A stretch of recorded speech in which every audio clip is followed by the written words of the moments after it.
E aí, pessoal, nós estamos aqui para fazer talvez a nossa última review de filme do ano, porque a gente não... Nossa última e segunda ou primeira, eu nem sei A gente no quantas começo do... reviews de Não, filme mas a gente fez alguns. Mas é que realmente, olha, foi um ano fudido para filmes, fudido para cinema, então... Enfim, a gente nem conseguiu ver esse no cinema, a gente conseguiu ver esse só porque ele tá disponível já em algumas plataformas. E, enfim, Tenet, do Christopher Nolan, é a grande review de hoje e talvez uma das maiores decepções desse ano. Antes de mais nada, não se esqueça de deixar um like nesse vídeo, deixe seu comentário se você gostou do filme ou não. Você entendeu alguma coisa do filme? Deixa aqui nos comentários também. E, obviamente, não se esquece de se inscrever no canal, deixar um like no vídeo para que mais pessoas possam acompanhar, compartilhar nas suas redes sociais. E se você quer apoiar a gente, tem o apoia.se/canal SideQuest ou o nosso clube de membros aqui do canal no YouTube que você pode fazer parte e participar do nosso grupo secreto de WhatsApp. Muito mais, onde você precisa saber a palavra certa, SideQuest, para poder entrar. SideQuest. Exatamente. E aí então você pode participar lá e se a gente tiver um bom número de comentários, a gente faz um vídeo lendo seus comentários sobre Tenet. Porque o Christopher Nolan é um diretor bem... Ele junto com o Zack Snyder é um computador... É um computador. É um computador. Ele é um computador. Ele é um Olha, diretor que tem gente que ama e gente que odeia em iguais proporções. Sim. E eu quero começar primeiramente dizendo que eu respeito muito ele como diretor. Também. Eu acho que ele fez algumas coisas incríveis. Também, alguns dos meus filmes favoritos. Exatamente, filmes muito bem construídos, com histórias envolventes, com premissas diferentes, mas eu não tô gostando da maneira como ele tá fazendo cinema nos últimos anos, porque eu acho que o que ele tá fazendo cinema, o jeito que ele tá fazendo cinema não contribui nada pro cinema. Eu vou te dizer por quê. Porque me parece que os filmes que ele faz, que ele tem feito ultimamente, são muito mais o que eu quero fazer, o que eu quero ver, que foda-se se a pessoa que vai assistir vai conseguir assistir do jeito que isso precisa ser assistido para ser entendido e para ser apreciado. Foi o meu principal crítica quanto a Dunkirk, porque Dunkirk foi feito para ser assistido em IMAX e quem não assistiu em IMAX não teve a mesma experiência. E eu acho que isso é extremamente excludente, elitista. E alienante, extremamente elitista, que eu acho que é uma coisa que o James Cameron é muito acusado de ser também, por causa do jeito que ele faz cinema, mas pelo menos ele faz cinema que agrada as massas, que se tu vê Avatar não em 3D, vai ser tão impactante quanto tu vê Avatar em 3D. Com certeza. Dunkirk, visto numa TV normal, só parece um filme de guerra normal. Tá, eu vou discordar em questão de Dunkirk, mas eu vou concordar nisso, principalmente, eu acho que ele é um dos poucos diretores que ainda bate o pé pra isso, tá? Mas ele tinha que bater o pé pras coisas certas, entende? Não tô dizendo pra ele, faz um filme pipoca que agrada as massas, mas não faz um filme que vai excluir a maior parcela das pessoas, sabe? Porque é muito bizarro ver um cinema ser excludente. Isso é um problema. Porque é uma forma de arte que deve ser consumida por todos. Nem todos vão entender, mas deve ser consumido em sua forma por todos. Ele tem que ser acessível. Tem que ser acessível, não ficar com esse negócio de, não, eu não quero que os meus filmes vão pra plataformas de streaming, então vou fazer ele pra ser perfeito só em IMAX. Todo mundo que assistir que não for em IMAX não vai ter a experiência completa do filme. Eu acho isso uma filha da putagem. Porque ele fez isso bem em Batman Cavaleiro das Trevas. Porque era um filme que tinha tudo pra tu ver em IMAX, porque ele tinha cenas em IMAX. Mas ele era um filme tão acessível que até hoje ele é honrado como um dos maiores filmes de todos os tempos de heróis. E eu acho que Tenet... Então ele consegue fazer. Origem também é assim. Consegue fazer. Origem também é assim. É um pouco mais complicado, mas é um filme que é extremamente acessível. Olha como é pequeno aquele filme, é super bem feito, exatamente, sabe? É a origem dele. Ele precisa voltar às origens. Porque Tenet cai no outro buraco que ele caiu, que é o mesmo buraco que o irmão dele caiu e a Lisa Joy caíram na segunda temporada de Westworld. Definitivamente. Que é tentar fazer uma coisa muito mirabolante, que tu acaba que a tua plateia não entende porcaria nenhuma do que tá acontecendo.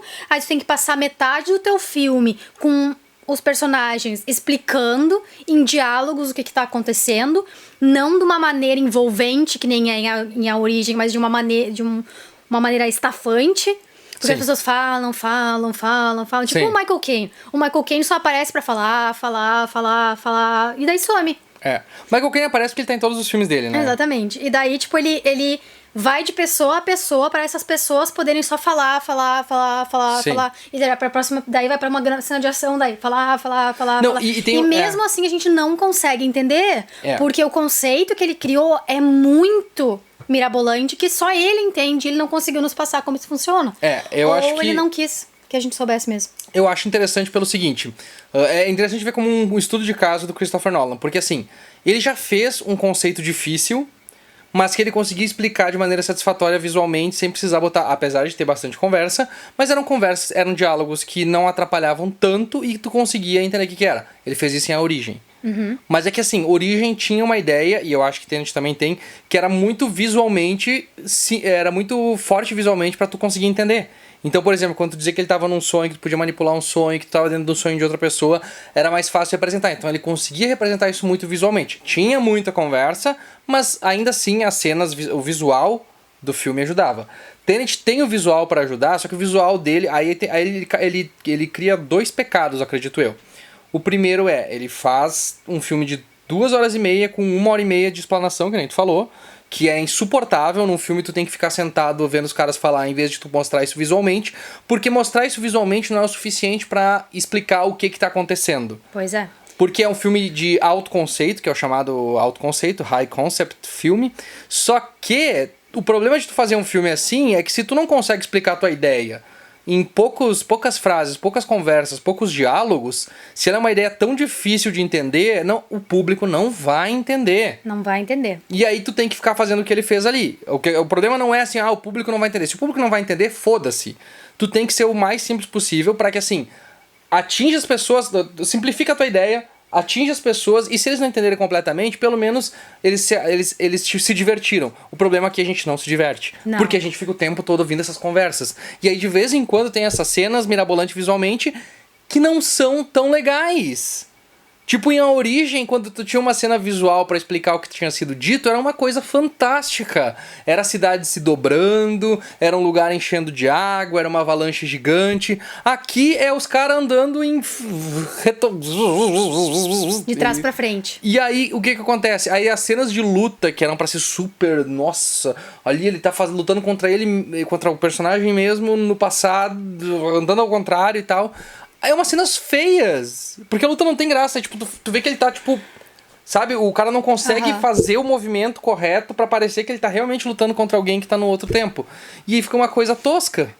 No final das coisas é tosco. É uma explicação muito grande pra um efeito tosco. E a explicação não é suficiente. E a explicação porque eu ainda não é suficiente. não entendi como é que funciona dele conseguir fazer isso, sabe? Eu não entendi como é que funciona aquilo. Eu não entendi como é que, no final, o personagem do Robert Pattinson morre, e daí, só que ele tá vivo. E daí ele vai lá, porque daí ele tem que morrer. Mas é sabe, que... Tipo, essa parte que eu fiquei... Nossa... Quê? E daí a pior parte, eu acho, nessa... Não foi nem que ele tava morto, que ele ia morrer, que ele ia pra morte certa, que ele sabia que ele ia morrer. Era ele falando, você não sabe ainda, mas nós vamos ter uma grande amizade, cara, blá, blá, blá. Cara, isso foi tosco só, isso foi muito tosco. Por que não construíram melhor o relacionamento entre os dois nesse filme? Sim, aí é que tá. E eu acho que esse é um problema do Christopher Nolan em geral, porque ele não sabe escrever bem diálogo. Se o pessoal sabe que viu Interestelar, sabe que aquele final ruim de Interestelar... É porque foi ele que meteu o dedo onde não devia. Porque era um roteiro que estava sendo escrito por ele pelo Jonathan Nolan. E o Jonathan Nolan queria terminar de outra forma. E ele disse, não, eu vou terminar dessa forma aqui, que é ruim. Ele não tem uma boa... Ele não tem uma boa construção de diálogos. Tu vê nesse filme que os diálogos não são nem interessantes. São maçantes. Se eles fossem, pelo menos, diálogos interessantes, vamos pegar um exemplo aqui que deu certo. O Ocean's Eleven, o 11 Homens no Segredo. É um filme que tem muita conversa. Mas todas as conversas, se tu não tá entendendo, tu tá captando o que tá acontecendo porque visualmente tá sendo representado. Exatamente. Ou senão, eles são muito divertidos e tu te entrete ouvindo o diálogo. Tem sempre alguma coisa acontecendo com eles que tu te entrete. Aqui eles são extremamente maçantes e eles não Eles são burocráticos na passagem de informação. Parece que ele botou um físico pra botar pra explicar ali. Sim, porque eles são extremamente crípticos. E eles dizem, isso você não pode saber. Quem somos nós? Sabe, tipo... Nesse nível, assim, de ser tão críptico que quando chega no fim eles não explicam nada, porque eles dizem que ele vai saber, porque no futuro ele vai não sei o que lá, então ele vai eventualmente aprender, mas e eu? Eu também quero aprender. Porque o espectador quero precisa entender, saber, o eu quero espectador tá, entender o que tá na pele dele, acontecendo. exatamente. E um outro exemplo, por exemplo, de quem escreve diálogos muito bons é o Aaron Sorkin. Tu pega, por exemplo, Rede Social, que é um filme extremamente pedagógico, falando sobre Facebook, que é diálogo atrás de diálogo, tu não tem nenhuma satisfação visual praticamente. Ele é só diálogo, mas os diálogos são bons, eles te levam a entender alguma coisa. São fáceis de entender. E eles são interessantes, são gostosos de ouvir. E os atores sabem entregar bem. E o Christopher Nolan, ele parece que tem uma trava e acaba não conseguindo fazer com que esses diálogos sejam pelo menos interessantes, então, pra gente se entreter. Então, acaba sendo aquela explicação de livro didático que tu precisa, sabe, pontuar a cada momento o que tá acontecendo pro espectador ficar ligado, mas não é de uma forma natural, não é uma forma orgânica. E aí, a gente tem pior ainda, os outros pontos piores desse roteiro, que são os plot twists que não tem nada a ver, as motivações dos personagens que são extremamente estúpidas, e aqueles plot twists no final lá que, tipo, sabe, tipo, não são convincentes. Tipo, a mulher, ela não quer largar do cara porque o marido dela... Porque o filho dela, ai meu Deus do céu, eu não posso abrir mão do meu filho, que eu tenho que conviver com esse terror o tempo inteiro.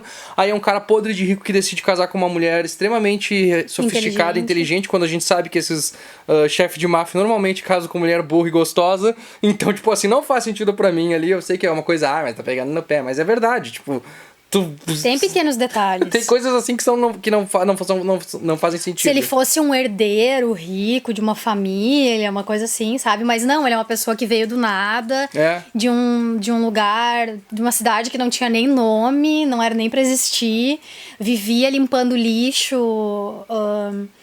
lixo atômico, não, lixo nuclear. Lixo nuclear, e daí encontrou isso, e daí ele vai lá. Talvez as pessoas do futuro que falaram pra ele casar com ela, porque eles sabiam o que ia acontecer. Talvez. Que foi uma coisa que acabou de me ocorrer nesse exato momento.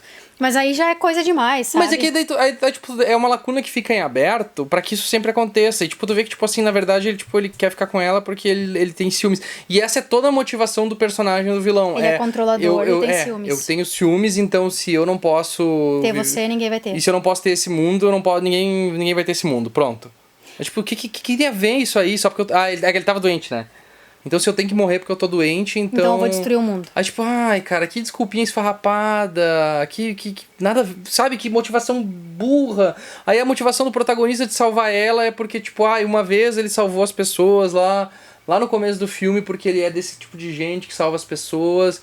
E aí, tipo, não, então eu tenho que salvar ela sempre agora, mesmo que isso arrisque toda a vida de todo mundo. Outra coisa, tá? Eu acho as motivações muito ruins nesse filme. Outra coisa, naquele momento em que ele vai se matar, ela mata ele realmente.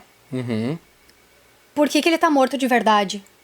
Se ele aparece em momentos depois. É que assim, eu abri mão de tentar entender o que tava acontecendo ali na metade do filme em diante, porque a Maria me falou isso, inclusive. Eu acho que talvez assim, se tu botar num papel o que tá acontecendo, linha por linha, e fazer, tu vai ver que aconteceu isso. Da forma como é mostrado no filme, fica muito ponto sem nó. Muito. Porque teve algumas coisas que a gente perguntou, por exemplo, como é que eles têm uma máquina que faz eles voltar pro passado? Aí tipo, ele não explica como é que eles têm essa máquina. Não, veio do futuro. A explicação pra eles de tudo é veio do futuro. Se a gente não entende, veio do futuro. Vamos explicar? Não, veio do futuro. Um fulano lá criou um negócio, ele viu que era muito poderoso, dividiu em um monte, e daí esse cara quer os pedaços porque ele quer explodir a Terra, porque, não sei, motivos.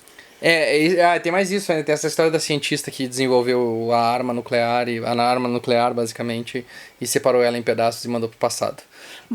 Porque a história principal não parece ser o interesse do filme. Pois é, mas contar aí fica chato, é a história de como é que o futuro tá passando pro passado, isso. Não parece ser essa história. Não. A história parece ser esse nosso protagonista que não tem nome, sendo jogado nessa situação. Ele tem nome, o nome dele é protagonista. Desculpe. Sendo jogado nessa situação e tendo que se virar.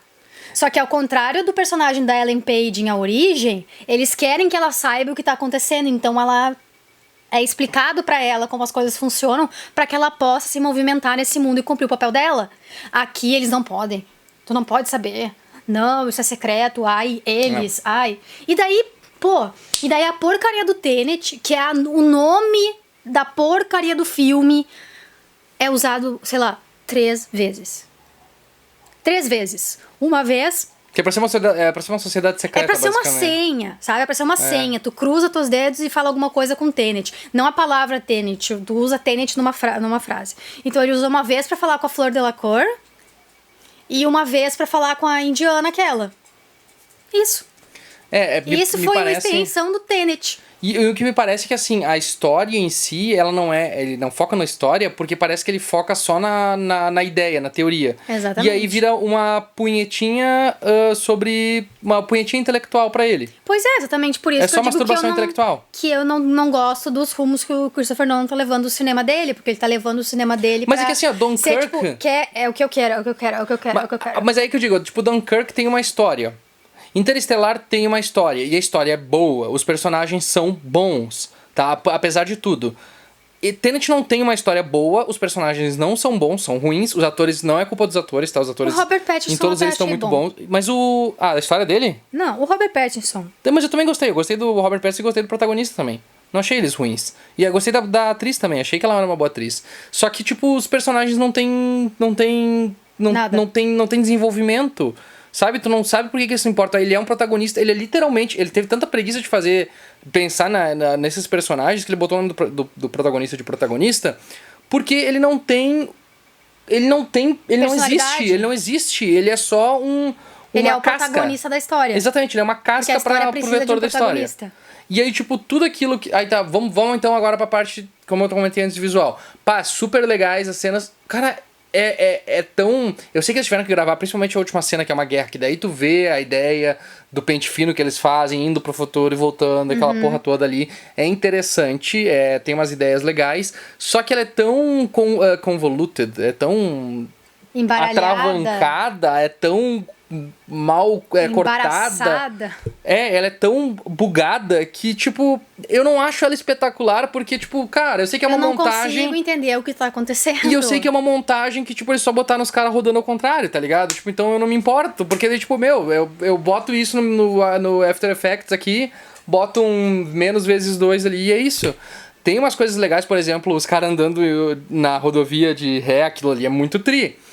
Mas as poucas vezes que tu consegue ver isso acontecendo. Aí, tipo, eles tiveram que gravar ao contrário, aquela cena da explosão. Só que, tipo, é uma coisa tão bagaceirinha, assim, eu achei tão simplista. Não ficou uma coisa tipo, uau. E não daí, foi algo bem a história feito. pra apoiar, o filme só fica enfadonho, sabe? Ele é extremamente enfadonho. Essa é a maior crítica do filme. É a maior crítica, ele é enfadonho. Ele é visualmente Christopher Nolan, sabe? Tipo... E se eu quisesse ler sobre essa teoria, ou saber sobre essas coisas que eles falam nessa porcaria dessa teoria, que provavelmente nunca vai acontecer e nunca vai existir, porque é só uma teoria física da história, nunca vai poder se concretizar de uma forma física, eu pegava e lia uma porra de uma teoria física. Não ficava tentando assistir um filme e perder 2 horas e meia tentando assistir um filme que eu não ia entender nada no final igual. E 2 horas e meia ainda, né? 2 horas e meia. Poxa... Foi-se o tempo de bons filmes com 80 minutos. Com 80 minutos dava pra contar tudo, cara. Mas aí tu pensa, tipo, ele fez filmes bons. Todos os filmes dele de 2 horas e meia são bons. O Origem é ótimo. O Batman Cavaleiro das Trevas é ótimo. Tu não viu Interestelar, mas Interestelar é ótimo também, apesar do final ser meio controverso. E eu não ter gostado tanto. E o próprio Dunkirk mesmo, ele sendo... Eu acho que é até mais curtinho o Dunkirk. Mas ainda assim, tipo, é uma obra de época que é gostoso de tu ver, tem visuais interessantes e te entrete. Esse aqui não consegue fazer isso. E o mais engraçado é que o Christopher Nolan bateu o pé pro filme ser lançado nos cinemas no meio de uma pandemia, que ele que é um cara da ciência, deveria pelo menos, né, não, tá certo, galera, não vamos fazer isso agora. Não, ele pensou que ele ia salvar sozinho o cinema com o grande filme dele. Ninguém foi ver, o filme foi um fracasso de bilheteria, foi um fracasso em todos os sentidos possíveis, e agora ele vai tentar correr atrás do prejuízo. E aí fica brigando com a Warner Brothers porque eles vão lançar os filmes em streaming. Então, assim, não foi um bom ano pro Christopher Nolan nesse ano. Não foi. E esse não foi um bom filme dele, infelizmente. Eu sempre fico muito na expectativa. Eu vi o trailer desse filme, eu achei sensacional. Eu achei que ia ser uma coisa maravilhosa, muito interessante. E foi que no final foi uma triste... decepção. E quando começou, que tem aquela cena deles invadindo a ópera... Porra, que cena maravilhosa! Eu fiquei assim, nossa, quanto tempo faz que eu não vejo um filme de ação assim, sabe? Com uma ação boa, bem coreografada, bem fotografada, sabe? Dos caras invadindo o negócio. Eu pensei, cara, isso é Nolan, sabe? Tipo, não é efeito CGI, é tudo feito na mão ali. O avião explodindo, é tudo feito fisicamente, porque ele disse que seria muito caro fazer CGI, então ele preferiu explodir um avião de verdade. E, cara, e ele é tão bom por causa disso, porque ele é original, que ele faz a própria história sempre. Ele dificilmente adapta alguma coisa, fora nos Os Batman. que ainda assim foram histórias originais, apesar de tudo, ele adaptou os personagens, mas foram histórias originais. E ele gosta de fazer coisas que os outros diretores às vezes têm medo de fazer. Ele é um dos poucos, assim como o Tarantino, ele é um dos poucos diretores que tem cacife pra fazer histórias assim, originais. É. Então é muito triste quando quando a coisa subiu pra cabeça dele, ele teve que fazer essa porcaria aí. É, porque o Tarantino é uma pessoa que a gente sabe que faz diálogos extensíssimos. Os filmes dele também são todos diálogos, quase não tem cena de ação. E é uma delícia de assistir, sabe? Era uma vez em Hollywood, é uma delícia. Por isso me entristece ele nunca ter ganho o Oscar, ele ter ganho o Oscar por uma vez em Hollywood, enquanto o Christopher Nolan vai na maré oposta, assim, sabe? Muito conceito, pouco desenvolvimento. Então fica essas coisas meio desconjuntadas que só ele consegue entender. Então, tipo, se tu quer fazer um filme pra ti, faz em casa e assiste só tu. E eu acho que o ideal seria, tipo assim, ele criar as histórias dele que são complexas, mas ele ter alguém que consiga traduzir isso no roteiro pra ele, que ele tinha, que era o Jonathan Nolan. Agora eles meio que pararam, cada um tomou seu rumo, mas eu acho que precisava. Porque o Jonathan Nolan consegue explicar essas coisas difíceis. Ele conseguiu fazer em Westworld mesmo sendo mais difícil e não sendo tão efetivo na segunda temporada. Mas ainda assim, eu acho que ele tem capacidade de escrever diálogos melhores e personagens melhores. Que é isso Porque que a ele gente precisa. tem que se apegar ao personagem pra poder se investir no que tá acontecendo. Sabe? Só um conceito não vai nos investir no filme. E aqui eu acho que pecou bastante nessa questão. Principalmente. Então tá, gente, essas não são nossas opiniões sobre Tenet. Deixa nos comentários aqui o que a gente lê. Caso a gente tenha bastante comentário, a gente faz um videozinho aí comentando sobre os comentários de Tenet. E até a próxima. Caso não nos vejamos mais neste ano, um Feliz Natal e um ótimo Ano Novo pra todos. Até mais. Tchau, tchau.